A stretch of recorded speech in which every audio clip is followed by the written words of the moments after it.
اصل میں معاملہ یہ ہے کہ لارڈ میکالے کا بنایا ہوا نظام تعلیم آج بھی ہمارے اوپر اسی طرح قائم و دائم ہے۔ سیاست میں بھی آپ شوق رکھتے ہیں کہ سیاست کی طرف قدم رکھا ہے یا بھی رکھنے جا رہے ہیں؟ علامہ اقبال رحمۃ اللہ تعالی علیہ، آپ نے وہ جو شعر کہا تھا اس کا مصرع جو ہے، جدا ہو دین سیاست سے تو رہ جاتی ہے چنگیزی۔ کیا سمجھتے ہیں کہ اسلامی قانون کے مطابق جو فی الوقت کی سیاست جو ہے وہ سیاستدان جو ہیں وہ چل رہے ہیں؟ بہت ساری ایسی چیزیں جو اسلام سے متصادم ہیں۔ ہمیشہ سے ایک ہی رہا ہے کہ وہ پریشر گروپ کے طور پر رہی ہیں اور وہ پریشر گروپ کے طور پر ہی رہیں گی، اور ان کا پریشر گروپ کے طور پر جو ہے گروپس کے طور پر رہنا ضروری ہے۔ اس حساب سے بھی مطالبہ کریں گے۔ اس دیش میں آٹے چینی کا بحران فلک تک جا پہنچے، صورتحال جو ہے موجودہ اس میں لوگ بھوکے مر رہے ہیں، کسی کو آٹا نہیں مل رہا، کسی کو گندم نہیں مل رہی، کسی کو چینی نہیں مل رہی۔ ان کے پاس یہ گندم موجود ہوتی ہے، وہ جو چھپا کے رکھتے ہیں، ان کو بھی شرم کرنی چاہیے کہ یہ ایک مسلمان کے لائق یہ چیز نہیں ہے، ایک مسلمان کی شان کے خلاف ہے یہ بات۔ السلام علیکم ناظرین، حمزہ رائے ویوز میں آپ کو خوش آمدید کہتا ہوں، اس امید اور دعا کے ساتھ کہ آپ جہاں بھی ہوں گے خیر و عافیت سے ہوں گے۔ آج ہمارے ساتھ موجود ہیں آج کے مہمان حافظ عبدالستار جامی صابری سے گفتگو کرتے ہیں۔ السلام علیکم سر، بہت شکریہ ٹائم دینے کا۔ وعلیکم السلام ورحمۃ اللہ وبرکاتہ۔ کیسے ہیں آپ؟ ٹھیک ہیں جی اللہ کا شکر، الحمدللہ خیر۔ پہلا سوال میرا یہ ہے کہ آپ کی تعلیم کیا ہے اور کہاں سے آپ نے تعلیم حاصل کی؟ میری تعلیم الحمدللہ، ایک تو میں نے درس نظامی کیا ہے، دوسرا یہ ہے کہ میری تعلیم جو ہے دنیاوی لحاظ سے وہ ایم فل اسلامک اسٹڈیز ہے۔ حفظ کا آغاز جو ہے وہ میں نے یعنی آغاز سے لے کر آخر تک جامعہ مسجد جو ہماری سید والا ہے یہیں پر میں نے کیا، اور اس کے بعد جو ہے 2006 میں میں نے میٹرک کیا، 2005 میں میری شادی ہو گئی تھی، 2006 سے پھر آگے جو ہے وہ سلسلہ چلا۔ درس نظامی میں نے لاہور جامعہ رضویہ ٹرسٹ ماڈل ٹاؤن سی بلاک سے جو ہے وہ کیا، اور اس کے بعد ایم اے اسلامیات جو ہے وہ میں نے پنجاب یونیورسٹی سے، اور ایم اے پاکستان اسٹڈیز جو ہے یہ میں نے سرگودا یونیورسٹی سے کیا، اور پھر ایم فل اسلامک اسٹڈیز جو ہے یہ میں جی سی یونیورسٹی فیصل آباد سے میں نے کیا تھا۔ اچھا صاحب بتائیں کہ دینی تعلیم کو اہمیت زیادہ دینی چاہیے یا دنیاوی تعلیم کو اہمیت دینی چاہیے؟ دیکھیں، اسلام کے اندر ایک بڑا خوبصورت نظام ہے، دین اور دنیا الگ الگ نہیں کیے گئے۔ ایسا نہیں ہے کہ آپ صرف دینی تعلیم حاصل کریں اور جو دنیاوی علوم ہیں آپ ان کو نظر انداز کر دیں، یا آپ صرف جو ہے وہ دنیاوی تعلیم کے حصول میں لگے رہیں، اور جو دینی وہ تعلیم جس کی ہر مسلمان کو ضرورت ہے، جو بنیادی مسائل ہیں وہ تو ہر بندے کو حاصل کرنے چاہیے۔ دیکھیں، ہمیں نظام چلانے کے لیے، کسی بھی ملک کو چلانے کے لیے، کسی بھی معاشرے کو جو ہے وہ لیڈ کرنے کے لیے ساری چیزوں کی ضرورت ہوتی ہے۔ ہمیں میڈیکل کی بھی ضرورت ہے، ہمیں انجینئرز جو ہیں ان کی بھی ضرورت ہے، ڈاکٹرز کی بھی ضرورت ہے، ہمیں آئمہ اور خطباء اور مفتیان اکرام کی بھی ضرورت ہے۔ ہر ایک کا اپنا اپنا کردار ہے، لیکن یہ بالکل جو ہے یہ بات میں بڑے یقین کے ساتھ کہوں گا کہ دینی اور دنیاوی جو تعلیم ہے یہ لازم و ملزوم ہے، ایک دوسرے کے ساتھ جڑی ہوئی ہیں یہ دونوں چیزیں، اور یہ دونوں ہی حاصل کرنی چاہیے انسان کو جہاں تک ممکن ہو سکے۔ اچھا، آپ نے کہا کہ آپ کا میٹرک میں آپ کی شادی بھی ہوگی تھی؟ میٹرک سے پہلے شادی ہوگی تھی، تو کیسے مینج ٹائم کیا؟ درس نظامی کیا، پھر آپ نے حفظ کیا، دونوں اکٹھے درس نظامی اور حفظ جو ہے اکٹھے کیا یا اس میں علیحدہ کلاسز؟ یہ ایک بڑی خوبصورت آپ نے بات مجھ سے پوچھی ہے۔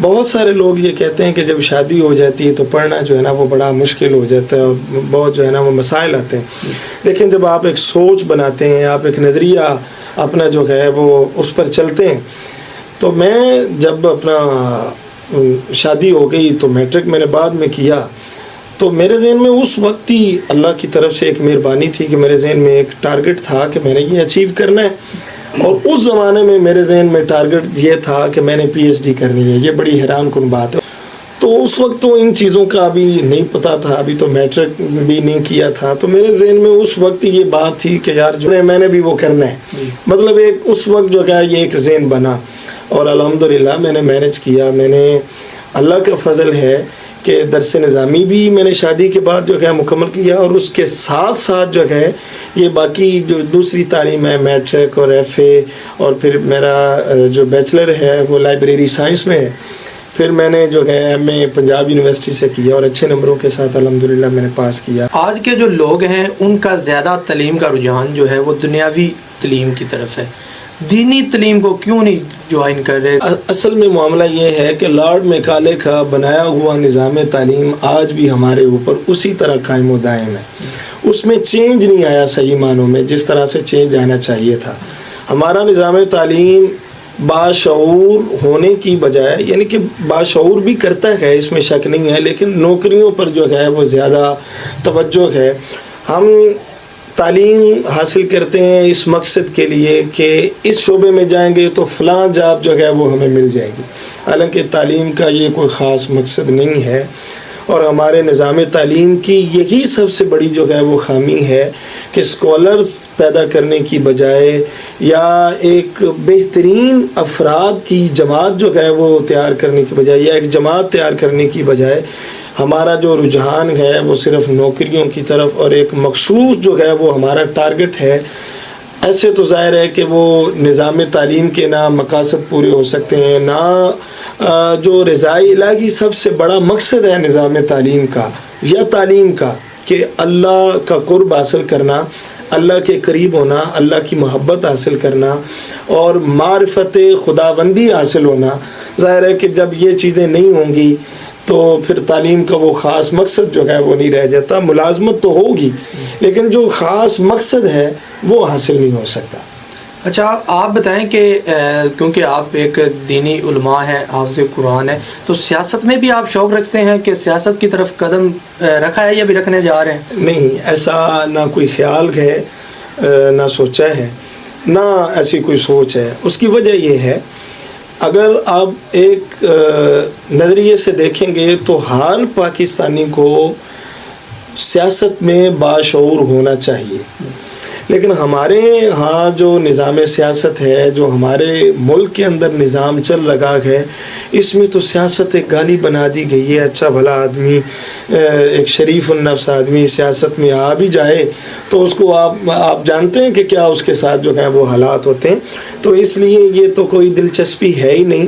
ہاں اتنا میں ضرور ایک خیال رکھتا ہوں کہ پاکستان میں کیا ہو رہا ہے یہ، اور ہر پاکستانی کو یہ حق حاصل ہے اور اس کو اس میں دلچسپی لینی بھی چاہیے کہ پاکستان میں کیا ہو رہا ہے، کون سی سیاسی جماعت جو ہے وہ کون سا ایجنڈا لے کے چل رہی ہے، اس کا بیانیہ کیا ہے، بیانیے تبدیل ہوتے ہیں، کبھی کیا ہے کبھی کیا ہے. تو یہ تو باشعور ہونا چاہیے، بالکل ہونا چاہیے، وگرنہ سیاست تو اسلام کا حصہ ہے. علامہ اقبال رحمۃ اللہ تعالی علیہ، آپ نے وہ جو شعر کہا تھا اس کا مصرع جو ہے، جدا ہو دین سیاست سے تو رہ جاتی ہے چنگیزی. اگر آپ سیاست کو دین سے الگ کر دیں گے تو تباہی آ جائے گی، جیسا کہ آ رہی ہے. جیسا کہ ایک میڈیا کے ذریعے یہ لوگوں کی سوچ بنا دی گئی ہے کہ سیاست ایک الگ چیز ہے اور دین جو ہے یہ الگ چیز ہے. کیا خلفائے راشدین رضوان اللہ علیہم اجمعین نے حضرت عمر بن عبدالعزیز رضی اللہ تعالیٰ عنہ، کیا ان لوگوں نے حکمرانی نہیں کی؟ یہی تو سیاست ہے. آپ نے کس خوبصورتی کے ساتھ، کس انداز کے ساتھ آپ نے سیاست کی، وہی سیاست جو ہے وہ مسلمان کے لیے بہترین چیز ہے. وگرنہ جو آج جمہوریت کا ایک ڈھنڈورا پیٹا جا رہا ہے پوری دنیا میں اور بالخصوص پاکستان میں، ایک میڈیا کے ذریعے ایک ہیجانی کیفیت پیدا کی جاتی ہے، کوئی بھی ایشو ہو تو یہ چیزیں زہر قاتل ہیں. اس پر جو ہے وہ سنجیدگی کے ساتھ بحیثیت قوم، بحیثیت مسلمان ہم سب کو سوچنے کی ضرورت ہے. آپ کیا سمجھتے ہیں کہ اسلامی قانون کے مطابق جو فی الوقت کی سیاست جو ہے وہ سیاستدان جو ہیں وہ چل رہے ہیں؟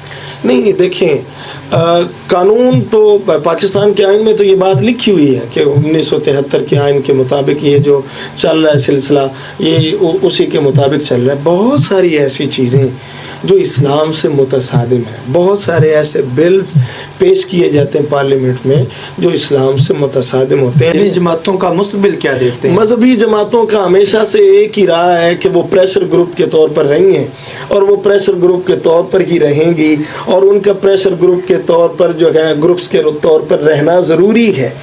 یہ جو ہے چاہے 2 سیٹیں ملیں 1 سیٹ ملے 5 سیٹیں ملیں، چلیں پارلیمنٹ میں اپنا موقف تو دیتے ہیں اور ان کو دینا بھی چاہیے. مذہبی لوگوں کی جو ہے وہ ایک کمانڈ کرتے ہیں، ان کا مدعا وہاں تک جو ہے وہ پہنچاتے ہیں، تو یہ ان کو کرنا بھی چاہیے، اس میں کوئی ایسی بات نہیں ہے. لیکن جو بات میں نے عرض کی ہے، یہ میری آبزرویشن ہے، میری جتنی باتیں ہیں یہ میری ذاتی باتیں ہیں، اس سے اختلاف بھی کیا جا سکتا ہے، کوئی ایسی بات نہیں. اختلاف حسن ہے اسلام کا. آپ جو ہے وہ فقہا کے بارے میں پڑھیں، فقہ حنفی ہے، شافعی ہے، حنبلی ہے، مالکی ہے، تو یہ حسن ہے، اسلام کا حسن ہے. کوئی ایسی بات نہیں، اختلاف دائرے کے اندر رہ کر، اخلاقی دائرے میں رہ کر کرنا چاہیے، کوئی ایسی بات نہیں. لیکن مذہبی جماعتیں پریشر گروپس ہیں اور یہ ایسے ہی رہیں گے. جو موجودہ حالات نظر آ رہے ہیں، کل حالات تبدیل ہو جائیں تو اللہ بہتر جانتا ہے. آپ سید والا کے رہائشی ہیں، کیا سمجھتے ہیں کہ سب سے زیادہ سید والا میں کون سے اہم مسائل ہیں جو ابھی تک حل نہیں ہو سکے؟ میں سید والا کے رہائشی ہوں الحمدللہ. تو مسائل تو دیکھیں جی بہت زیادہ ہیں، جگہ جگہ پر مسائل ہیں، لیکن 2-3 مسائل جو مطلب اہم ترین ہیں سید والا کے، وہ یہ ہے کہ ایک تو پانی کی نکاسی کا جو معاملہ ہے وہ بہت اہم ترین ہے. جیسا کہ ہمارا جو نالا ہے محلہ یونین کونسل اور محلہ شیخہ کی طرف، یہ پانی کی نکاسی کا بہت بڑا پرابلم ہے. اور دوسرا میں جو سمجھتا ہوں، جو میری رائے ہے، وہ سید والا جو امام شاہ قبرستان ہے اس کی 4 دیواری جو ہے یہ ہمارا بہت اہم مسئلہ ہے. باقی اور مسائل ہیں، گیس نہیں ہے جی، فلاں چیزیں وہ اپنی جگہ پر ہے، وہ بہت لمبا ایک سفر ہے. لیکن جو فی الوقت جو مسائل جو ابھی حل کیے جا سکتے ہیں، قبرستان کی 4 دیواری ہے جو کہ ہونی چاہیے. وہاں آپ دیکھیں وہاں پر حالات کیا ہیں، وہاں پر جو ہے وہ نالیوں کا پانی اور کوڑا کرکٹ اور وغیرہ وغیرہ. آخر مسلمانوں کا قبرستان ہے، مسلمان وہاں پر دفن کیے گئے ہیں.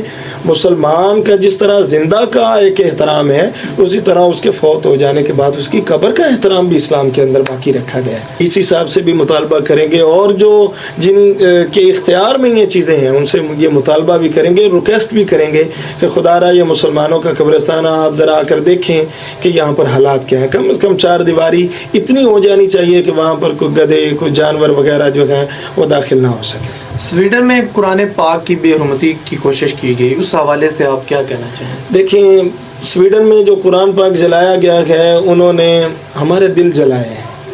یہ وہ قرآن ہے جس میں محمد عربی صلی اللہ علیہ وآلہ وسلم کی عظمت ہے. یہ وہ قرآن ہے جو اللہ کا کلام ہے اور یہ آخری کتاب ہے اور یہ مسلمانوں کی جان ہے. اور یہ آئے روز یہ یورپ کے اندر جو ہے کبھی توہین رسالت اور کبھی توہین قرآن اور کبھی کیا اور کبھی کیا. لیکن افسوس کا مقام یہ دیکھیں، میں یہاں تک آواز اٹھا سکتا ہوں، آپ کی ایک لمٹ ہے، میری ایک لمٹ ہے. جو لوگ آواز اٹھا سکتے ہیں، جن کے اختیار میں یہ باتیں ہیں، وہ سوائے ایک سرسری بیان کے اور کچھ بھی نہیں کرتے. حالانکہ یورپ کو یا سویڈن کو ایک سفارتی سطح پر جو ہے وہ معلوم ہونا چاہیے تھا کہ ہم نے صرف قرآن نہیں جلایا، ہم نے یہ جو اتنی پوری دنیا میں پھیلے ہوئے مسلمان ہیں ان کے دل جلا دیے ہیں. ہم نے ان کو ایک مؤثر جواب ملنا چاہیے تھا. یہ اللہ کا کلام ہے، یہ قرآن مجید ہے جس نے بڑی قوموں کو عروج عطا کیا. یہ وہ قرآن ہے جو مصطفیٰ کریم صلی اللہ علیہ وآلہ وسلم کی ذات پر نازل ہوا ہے اور یہ اللہ کا کلام ہے، یہ کوئی عام بات نہیں ہے. ان کو ایک مؤثر جواب حکومتی سطح پر ملنا یہ بہت ضروری تھا، جو کہ افسوس کی بات ہے کہ نہیں ملا. افسوس کا یہ مقام تھا کہ جب یہ قرآن کی بات آئی تو انہوں نے جو ہے وہ خاموشی کے سوا کوئی مؤثر جواب نہیں دیا. خاموشی اختیار یا چند جگہوں پر ہوا ہوگا، لیکن اس پر باقاعدہ پارلیمنٹ کے اندر اجلاس ہوتا اور ان کو پورا اس کا جواب دیا جاتا. لیکن افسوس کی بات ہے کہ یہود جو ہیں اور نصارہ جو ہیں اور جو ہنود ہیں وہ متحد ہیں اور مسلمان متحد نہیں ہیں. ہمارے معاشرے میں بہت سے مسائل پیدا ہو چکے ہیں، ان مسائل کا حل کیا ہے؟ دیکھیں، مسائل ہر دور میں رہے ہیں، یہ کوئی آج کی بات نہیں. مسائل کی آپ دیکھیں گے میڈیا پر بہت سارے لوگ ٹاک کرتے ہیں، بہت سارے لوگ بات کرتے ہیں کہ جناب یہ مسئلہ ہے یہ مسئلہ ہے. پرابلم مسائل کا تو ہمیں پتہ ہے، حل بتائیں نا کہ حل کیا ہے. حل جو ہے نا اس کا، جو میری ذاتی رائے ہے وہ یہ ہے کہ یونیورسٹیز کے اندر ایک مسئلے پر مقالہ جات جو ہیں ان پر کام ہونا چاہیے، مقالے لکھوانے چاہیے کہ کہ جناب جتنے بھی کرنٹ ایشوز ہیں، جتنے بھی موجودہ مسائل ہیں، بجلی کا بحران ہے، اسی طرح اور ہمارے جو مسائل ہیں، اس پر ہونا یہ چاہیے کہ یونیورسٹیز کے اندر ان پر تحقیق کی جائے، ان کے حل کے لیے جو ہے مقالہ جات لکھے جائیں، اور وہ مقالہ جات جو پارلیمنٹیرین ہیں، جن کے پاس اختیارات ہیں، وہ جو ہیں اس پر کام کروائیں۔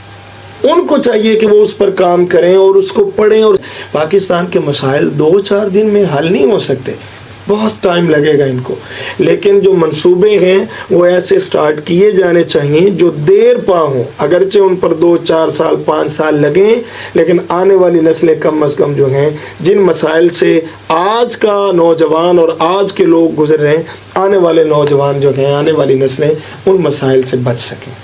آپ کا تعلق کس نسبت سے ہے، کس کے بیت ہے؟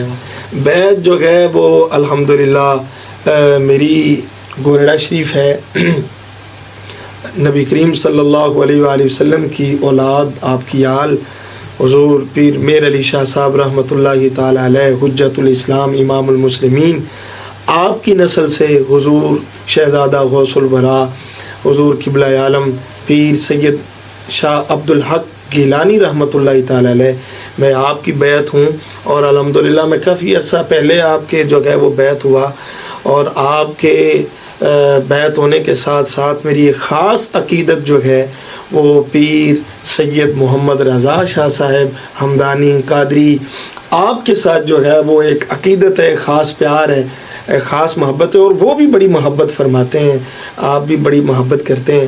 تو صوفیاء کے ساتھ جو ہے وہ تعلق یہ بہت ضروری ہے۔ جو لوگ نہیں سمجھتے ان کی اپنی ایک سوچ کا زاویہ ہے، وہ کیا سوچتے ہیں، کس انداز میں سوچتے ہیں۔ ہم یہ سمجھتے ہیں، میں یہ سمجھتا ہوں کہ صوفیاء کے قریب ہونے سے آپ کے دل کی بیماریاں جو ہیں وہ دور ہوتی ہیں، آپ کے دل کا زنگ جو ہوتا ہے وہ اترتا ہے۔ سب سے بڑی ایک بات ہے کہ آپ کو روحانی سکون ملے، وگرنہ گناہ گار تو بہت زیادہ ہیں، بڑی بڑی غلطیاں ہوتی ہیں، اللہ تعالیٰ معاف فرمائے، لیکن اللہ والوں کے ساتھ جب آپ کا تعلق ہوتا ہے تو ایک دلی سکون ملتا ہے، اور یہ آج کے زمانے میں یہ سب سے بڑی دولت ہے۔ موجودہ جو صورتحال ہے، فیض احمد فیض نے بھی لکھا تھا کہ جس دیش میں آٹے چینی کا بحران فلک تک جا پہنچے، اس دیش کے ہر ایک حاکم کو سولی پہ چڑھانا واجب ہے۔ صورتحال جو ہے موجودہ، اس میں لوگ بھوکے مر رہے ہیں، کسی کو آٹا نہیں مل رہا، کسی کو گندم نہیں مل رہی، کسی کو چینی نہیں مل رہی، کیا اس پر کہنا چاہیں گے؟ دیکھیں، مسائل ضرور ہیں، اس میں کوئی شک نہیں ہے۔ اس میں 2 پہلو ہیں۔ ایک پہلو یہ ہے کہ نبی کریم صلی اللہ علیہ وآلہ وسلم کی حدیث پاک ہے، کلکم راعٍ وکلکم مسئول عن رعیتہ۔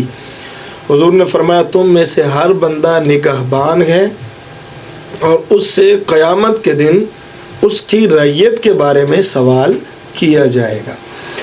جن کا میں ذمہ دار ہوں، میرے بیوی، میرے بچے، میں ان کا ذمہ دار ہوں، قیامت کے دن ان کے متعلق مجھ سے سوال کیا جائے گا۔ اسی طرح سٹیپ بائی سٹیپ آپ اوپر چلتے جائیں گے۔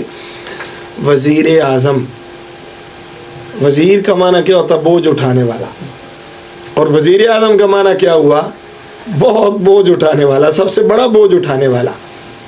یہ عہدہ شان کے لیے نہیں ہے، یہ عہدہ آنکھیں دکھانے کے لیے نہیں ہوتا، یہ عہدہ کسی کو زیر و زبر کرنے کے لیے نہیں ہوتا۔ وہ کسی کے پاس بھی ہو، میں یہ بات نہیں کر رہا، موجودہ کی بات ہو یا پہلے کی بات ہو، یہ عہدے اس لیے نہیں ہوتے آپ اس کو پکڑیں گے، آپ اس کو ماریں گے، ادھر کریں گے ادھر کریں گے، نہیں، یہ عہدہ آپ کو ذمہ داری دی گئی ہے۔ اب جو آپ کے ماتحت افراد ہیں ان کی ہر طریقے سے ذمہ داری ادا کرنا، ان کی ضروریات کو پورا کرنا، یہ وقت کے حکمران کی ذمہ داری ہوتی ہے۔ اسلام نے بہت سارے اصول دیے ہیں، یہ صرف مافیاز ہیں ملک کے اندر جو ایسی چیزیں جو ہیں وہ کرتے ہیں، وگرنہ کسی چیز کی الحمدللہ ملک میں کمی نہیں ہوتی۔ یہ تو ایک بدقسمتی ہے کہ آٹے کا تھوڑا سا بحران اگر وہ نظر آئے یا معاملات ہوں تو لوگ گندم چھپا لیتے ہیں، اللہ معاف کرے، کہاں لے کر جائیں گے ظالموں؟ اگر تم چھپا کے رکھو گے تو یہ تمہارے کہاں کام آئے گی؟ ایک مسلمان، کیا آپ نے قرآن کو نہیں پڑھا؟ وَيُطْعِمُونَ الطَّعَامَ عَلَىٰ حُبِّهِ مِسْكِينًا وَيَتِيمًا وَأَسِيرًا. قرآن کیا کہتا ہے؟ ایک مسکین کو کھانا کھلانا، ایک مسکین کو جو ہے وہ پانی پلانا، یہ کتنی سعادت کی بات ہے. بخشش کئی لوگوں کی اس وجہ سے ہو جائے گی کہ انہوں نے ایک بھوکے کو کھانا کھلایا ہوگا، ایک پیاسے کو پانی پلایا ہوگا، ایک ننگے کو کپڑا پہنایا ہوگا، تو اللہ کو اتنا کرم آئے گا، اتنا رحم آئے گا کہ قیامت کے دن اللہ ان کی مغفرت کر دے گا. یہ بہت ساری باتیں ایسی ہیں. دوسری طرف یہ ہے کہ یہ ہمارے جو لوگ ہیں، ایک تو ان کی ذمہ داری جو حکمران ہیں، دوسرا یہ ہے کہ ہمیں خود بھی سوچنا چاہیے. خود بھی جو جن کے پاس یہ گندم موجود ہوتی ہے، وہ جو چھپا کے رکھتے ہیں، ان کو بھی شرم کرنی چاہیے کہ یہ ایک مسلمان کے لائق یہ چیز نہیں ہے. ایک مسلمان کی شان کے خلاف ہے یہ بات کہ وہ چھپا کر رکھے اور اس طرح کا ظلم جو ہے وہ کرے معاشرے میں، اور لوگ جو ہے وہ ترستے رہ جائیں، اور لوگ جو ہے وہ بھوک سے بچے جو ہے وہ بلکتے رہ جائیں.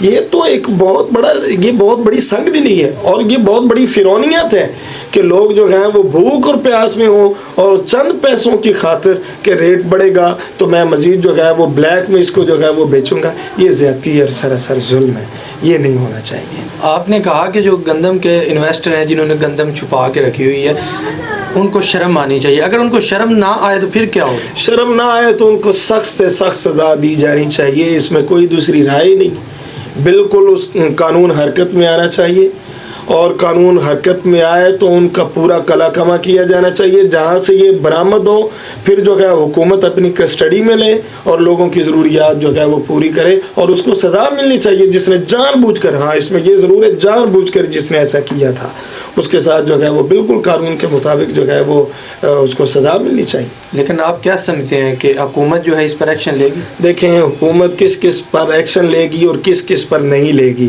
ہمارے ملک کا نظام تو آپ جانتے ہیں کہ کیا نظام ہے. یہاں پر جو ہے اگر نہ پوچھا جائے تو جائے، جو کوئی بندے مار دے تو اس کو نہ پوچھا جائے. اگر کوئی پوچھنے پہ آئے، پکڑنے پہ آئے تو جناب جو ہے جس نے ایک مالٹا چوری کیا ہوگا، سیب چوری کیا ہوگا، اس کو بھی پکڑ کر جو ہے وہ سزا دے دی جائے گی. بڑے اچھے لوگ بھی ہیں اس سسٹم کے اندر، ایسا نہیں ہے، لیکن ان کی اچھائیاں چھپ گئی ہیں دوسرے لوگوں کی برائیوں کے اندر.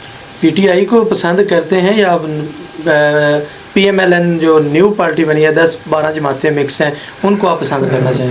کوئی کسی سیاسی جماعت کے متعلق جو ہے، پہلی تو بات ہے نو کمنٹس. دوسری بات یہ ہے کہ اگر آپ پوچھیں بھی تو کوئی پی ٹی آئی فیوریٹ نہیں ہے، کوئی نون لیگ فیوریٹ نہیں ہے، کوئی پیپلز پارٹی فیوریٹ نہیں. مسئلہ یہ ہے کہ یہاں پر صرف چہرے بدلتے ہیں، نظام نہیں بدلتا. چہرے بدلتے ہیں یہاں پر، چاہے نون لیگ آ جائے، چاہے پیپلز پارٹی آ جائے، چاہے پی ٹی آئی آ جائے، کوئی بھی آ جائے، یہاں پر صرف چہرہ بدل جائے گا، نظام جو ہے وہ وہی رہے گا. پسند ناپسند کا ایشو نہیں، نظام بدلے گا تو خود بخود پسند جو ہے وہ سامنے آ جائے گی. نظام نہیں ہے یہاں پر، یہ نظام وہی ہے، چہرے صرف بدلتے ہیں، وہی کلچر ہوتا ہے، وہی تھانے ہوتے ہیں، وہی باری آ جاتی تو کوئی کسی کو مارتا ہے، کوئی کسی کو مارتا ہے. یہی نظام ہے، اور جب تک یہ چلے گا اس وقت تک کوئی پسند نہیں. جی ناظرین، ہمارے ساتھ موجود تھے حافظ عبدالستار جامی صاحب. آپ نے گفتگو سنی. نظام بدلنے کی ضرورت ہے، چہرے بدلنے کی ضرورت نہیں. آج کے پروگرام کے لیے اتنا ہی. اسی کے ساتھ اپنے میزبان رائے محمد حمزہ کو اجازت دیجیے. اللہ نگہبان.